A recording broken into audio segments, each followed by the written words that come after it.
I'm Gil Martin, and welcome to the Daily Packers Post, a Packers podcast where we're talking Green Bay Packers all the time. And great to be with you today. Exciting time. The regular season now just a little more than a week away. We have our preliminary 53-man roster, and the practice squad is rapidly taking shape. Here we are, right about to start the 2024 Packers season. And I wanted to take a look in my mind at what some of the deepest positions are on this team, and then maybe the three positions that have the most questions. I'm not going to say these are the worst positions on the team, but maybe there's a little less depth here, or maybe the depth here has more questions due to injury or inexperience. So I wanted to address those three areas. Let's start with the deeper areas on the roster. To me, you have to go third in this situation is edge rusher. And I just think this team has a really great lineup here at edge rusher. You have veterans who are starting in Rashawn Gary and Preston Smith. Smith adding veteran leadership, one of the few players on this roster who are 30 years old or more. Still steady, still consistent, gets the job done. Not the flashiest player in the world, but boy, a guy you love to have in your locker room. I get the feeling on the opposite side that moving to Jeff Hafley's 4-3, more aggressive defense is going to benefit Rashawn Gary a lot. He is used to playing with his hand in the dirt as a defensive lineman from his time at the University of Michigan, and I just see him really benefiting from this switch to a 4-3 and a 4-3 that is more about penetration, blitzing, pressuring the quarterback than what we saw last year in the three-man front under Joe Barry when Rashawn Gary was lining up as an outside linebacker. Then you have experienced depth in Kingsley Enagbare and Lucas Van Ness. Those are the next two guys on the depth chart. Van Ness showing more and more flashes. You know, he's a guy who needs to work on his technique and some of the finer points a little bit more. But boy, that raw athletic ability and talent is there. And you could see his development and his progress from year one to year two. For Enagbare, he's playing on the partially torn ACL in his knee that he suffered that injury last year against the Cowboys in the playoffs. Can he stay healthy? I like him as a depth piece. And then your developmental players, Brenton Cox Jr., who, again, shows all the raw talent, but needs more time to refine his technique. And Aaron Mosby, who just earned a spot on this roster, probably against all odds with his outstanding play in the preseason. So I like these six guys as a group as far as just being a deep, talented unit that I think will do a good job of getting pressure on the passer. Another area that I think this team is just solid is interior defensive line. They are carrying 5 defensive tackles. You've got Kenny Clark, who is essentially, a two-time Pro Bowler, a guy who just signed a contract extension and really is, again, a veteran leader on this team, former first-round pick out of UCLA. Starting opposite Clark, you have TJ Slayton, who will be there on rundowns, good at stuffing the run. Lord knows the Packers' run defense needs to be better. Slayton is going to be a big part of that.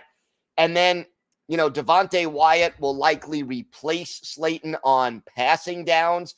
And, he quietly had 5.5 sacks last year and came close to having a lot more. I think Wyatt will also benefit from the more aggressive defense that Jeff Hafley is putting out there. And, Colby Wooden and Carl Brooks round out this unit. I mean, Brooks, again, a guy who had more sacks in limited action as a rookie. You hope he takes that second-year leap. And Wooden, again, consistent learning still, but a guy who I think you'll see more from this year. We knew who these 5 guys were going to be on the roster before training camp started, barring injury. I love the way this position is set up. And then the third position, the one that I think has the most depth on this roster, it's got to be wide receiver. I just absolutely love this unit. And yeah, Christian Watson has had his injury issues. Knock on wood, he appears to be healthy. The hamstring issues, they sent him to a specialist in Madison over the offseason. Hopefully he can stay healthy. Watson is one of those guys where when he's in the lineup and healthy, he can create big plays on his own, and his presence, which forces defensive coordinators to account for him, can help free up his teammates, whether it's other wide receivers, running backs coming out of the backfield, or tight ends going down the seam. The speed and size that Watson has really creates issues for opposing defenses. Then you go to Mr. Consistency, Romeo Doubs, who I really just like. He may not be outstanding in any one area, but he's solid in all of them. Great hands and great chemistry with Jordan Love. So very happy about that. And Jaden Reed, who, as your slot receiver last year, as a guy who played, 55, 56% of snaps on offense, still led the team in catches, led the team in receiving yards, tied for the team lead in receiving touchdowns. You got to like Jaden Reed, and if he can take a year or two leap, wow. And then the depth behind those three, Dontavian Wicks, who has unusual size and speed, who, finished strong late in the season. Malik Heath, who is a hard worker, and who just was determined to make this team after making the team as an undrafted free agent a year ago. And Bo Melton, who started last year on the practice squad, finally made the team, was the first receiver on the roster last year to have a 100-yard receiving game, did it in the rematch with the Vikings. This group is young, talented, and deep. They have diverse skill sets, and one of the things I love about this group, they are unselfish. Nobody seems to be saying, get me the ball. It's find the open guy and get them the ball. And if you do that, we're going to score. I really like the way this offensive receiving core is put together. And if you throw in the talent of Luke Musgrave and Tucker Kraft at tight end, and then, the ability of Josh Jacobs to catch passes out of the backfield, Jordan Love just has a wealth of options in this offense. And I think it's really going to shine once the season gets underway.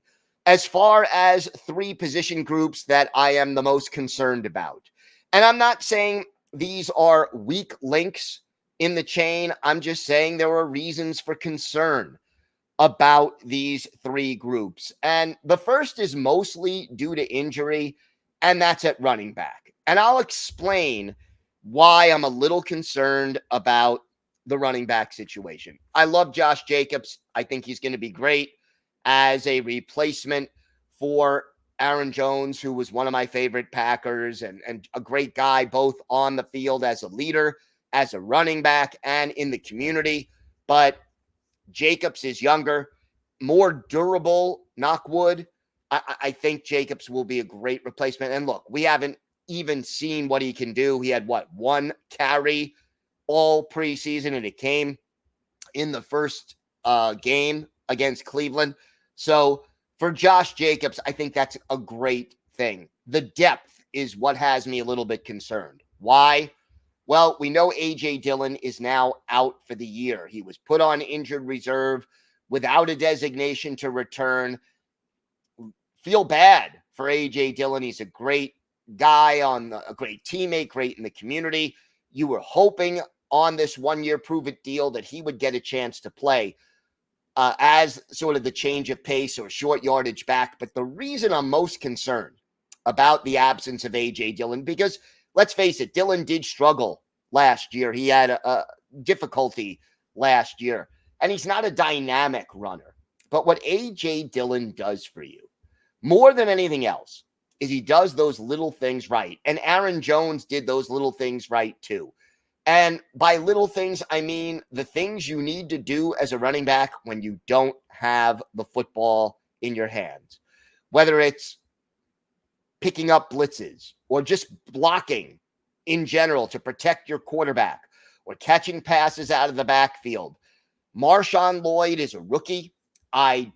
He's also dealing with an injury, so I don't know if he's even going to be available for week one. That is most certainly a concern. And then Emmanuel Wilson, who I love as a runner, great. But again, can he protect Jordan Love when the quarterback is, passing and Wilson has got to be the guy in to pick up blitzers or just pick up a guy who got past the offensive line? That is a concern. So Lloyd and Wilson, I love the talent. I love their running ability, but I'm concerned about the other things that the Packers and Matt LaFleur want their running backs to do. So it's important to me that one of these guys kind of steps up and makes their presence known, that they can do those things when they don't have the football. Now, there are two running backs on the practice squad, Ellis Merriweather and Nate McCrary, as of right now. Again, I like them as runners. I think they're solid practice squad players who, if you need to call them up and give them a few carries, they can get the job done. We saw how well they were running in the third preseason game against the Ravens. Again, that was second and third string guys against second and third string guys. So I get it. You take it with a grain of salt, but it is an area of concern.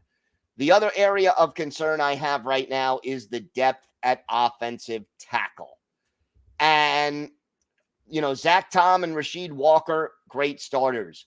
Andre Dillard, I am not sold on him as the backup swing tackle. He is better on the left side than on the right. You have Kadeem Telfort, who will probably be the primary guy at right tackle. You have Travis Glover, who can play either tackle or guard. But, realistically, if either Tom or Walker went down, I might be more comfortable with Elton Jenkins moving to tackle and then inserting Sean Ryan and Jordan Morgan as the guards, or you could move Jordan Morgan to tackle and just start Sean Ryan and Elton Jenkins at guard.